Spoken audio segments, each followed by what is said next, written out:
Mickey Z is the author of 9 books, most recently Self-Defense for Radicals and the novel Dear Veto. He's a regular writer for Planet Green, and he can be found on the web at mickeyz.net.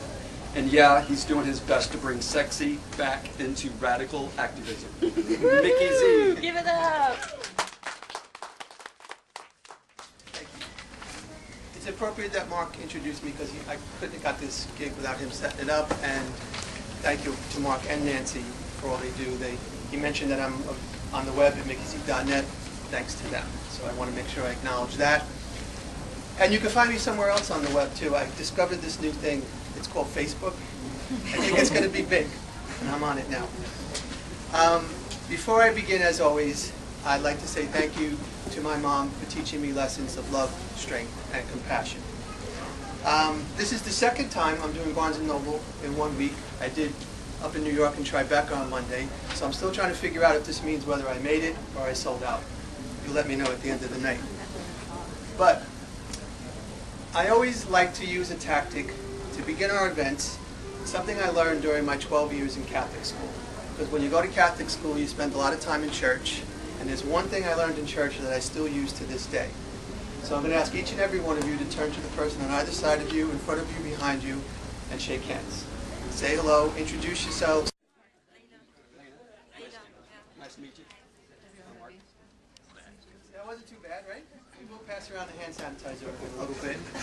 But a minute ago, I was standing up here in front of an audience, and now I'm standing up here as part of a burgeoning community. You see how easy that is? And now that we're all on a first-name basis, I guess I should warn you that tonight's event has not been approved by the Department of Homeland Security, and you're all listening at your own risk. Now, since one of the books we're talking about tonight is called Self-Defense for Radicals, there's a chance, I don't know, someone might have showed up here expecting a lesson. So the book is far more metaphorical than literal, but just in case you want a lesson, before I get to the thank yous or anything else, I'm going to give a lesson. Okay? And I'm going to need I'm going to choose my friend Damien as a volunteer. All you got to do is answer a question at the end. Okay? Sure. So let's say this event ends, and I step outside to get some air, and I look over to my right, and Damien's laying on the floor, bleeding from his head. Standing above him is a giant man holding a blunt instrument. Now I know Damien can defend himself, so I quickly ascertain that the guy snuck up on him, hit him, knocked him down, and now wants to finish him off, and so he clearly needs my help. Now, being that I'm an activist, I have so many options available to me. I could immediately organize a candlelight vigil. I could pass around a petition. I could file for a permit to hold a protest in one of those designated free speech zones. And I wouldn't invite any anarchists, of course. I could pray. I could meditate. I could become the change I wish to see in the world. I could insist that Damien recognize that that man is a human being and he should tell him that he loves him. I could chalk the whole thing up to bad karma and just come back up into the store. I could blame patriarchy. I could blame the Republicans. I could blame gangster rap. Or I could rack my brain to try and remember that excellent saying about nonviolence that I got from my Pilates teacher. Or I could walk over to the situation.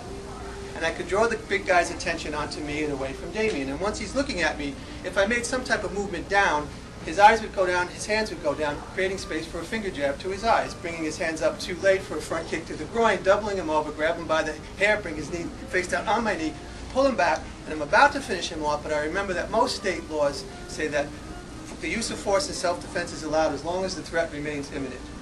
So I just let him go, I grab Damien, and I get out of there. It's either that or chanting. So Damien, what would you do? Kick his ass. Sorry. Okay. Sorry, everybody. Now, the moral of this story, this particular book is A to Z, and the T in this book is T for toolbox. And what I'm talking about for activists or just life in general is that you always want your toolbox to be full. It doesn't mean that you're going to use all those tools or that you ever want to use all those tools, but too many activists, before they get involved in the struggle, decide beforehand what they're willing to do and not to do. And it takes incredible arrogance to assume that you can dictate the strategy, the course of a struggle before that struggle has even begun. It's all about context. And we'll get back to that later. But before that, I just want to say thank you to all of you for being here today. Thank you for passing out the flyers and all. I really appreciate it. And I can guarantee, one thing I can offer you in return is I guarantee you'll all have an FBI file opened in your name by tomorrow. Of course, I want to thank Michelle, who never misses any of these events. It was the poet Martin Espada who said that the lover of a subversive is also a subversive. Of course, Mark and Nancy for all their help. And I want to thank Barnes & Noble for hosting this event here in Clarendon Commons, it's called, right? Yeah. In the city of Arlington, in the County. state of Virginia. We're very particular about County that. of Arlington, in the state of Virginia, in the white supremacist, capitalist, homophobic patriarchy we call America, or as it's known to the indigenous crowd, the occupied territories. Now this is the point in an event where a speaker typically implores everyone to turn off their cell phones.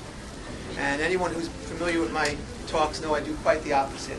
And so in explaining to you why I want you to keep your cell phones on, it's going to give you your first chance to focus in on all the information I'm going to offer tonight. So I want you to leave your cell phones on because every time someone's phone rings, we can contemplate the Democratic Republic of the Congo. We would do that because one of the primary components of cell phone circuitry is a metallic ore called columbite tantalite, aka coltan, most of which is found in the African nation of the Democratic Republic of the Congo, which just so happens to be embroiled in a particularly brutal civil war for more than 10 years. And when I say particularly brutal, I mean even by today's insane standards.